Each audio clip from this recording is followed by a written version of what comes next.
ধর্ষণ মামলার অভিযোগে ভারতের মেঘালয়ের শিলংয়ে সিলেট জেলার আওয়ামী লীগ সহ যুবলীগের 4 জন নেতাকে গ্রেফতার করেছে শিলং পুলিশ।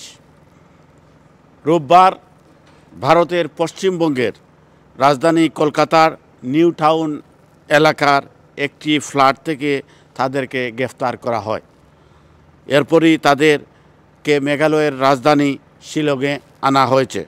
গ্রেফতারকৃত ব্যক্তিরা হলেন সিলেট জেলা আওয়ামী লীগের সাধারণ সম্পাদক অ্যাডভোকেট নাসির উদ্দিন খান, সিলেট মহানগর যুবলীগের সভাপতি আলম খান মুক্তি, সহসভাপতি রিপন ও সদস্য জুয়েল।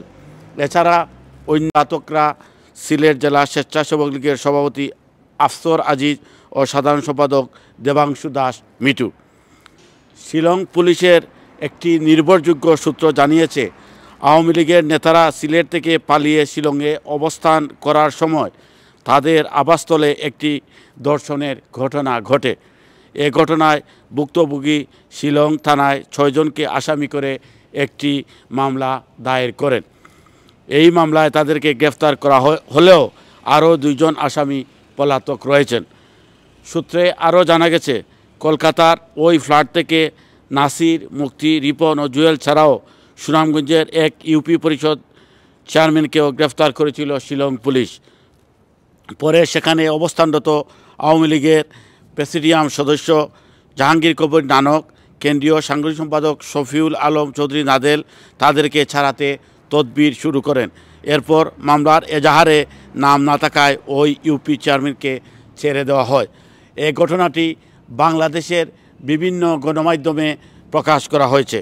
এ বিষয়ে কলকাতায় বসবাসরত সিলেট আওয়ামী লীগের একাধিক দলীয় নেতা এর সত্যতা স্বীকার করেছেন বিভিন্ন গণমাধ্যমকে।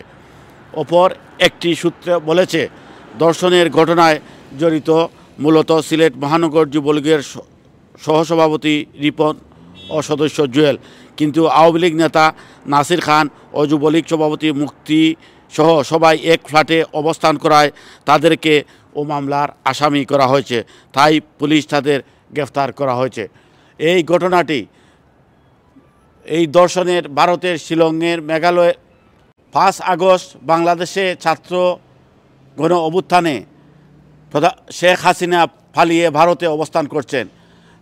তার পালিয়ে যাওয়ার পর তার দলীয় অনেক নেতাকর্মী, সাবেক সংসদ সদস্য, মন্ত্রী, এমপি, আওয়ামী লীগ, যুবলীগ, স্বেচ্ছাসেবক লীগের নেতাকর্মীরা ভারতে বিভিন্নভাবে পালিয়ে চলে গেছেন। ভারতের মেঘালয়ের শিলংয়ের এই ঘটনাটি সিলেট সহ সারা বাংলাদেশে আলোচনার সমালোচনার জন্ম দিয়েছে।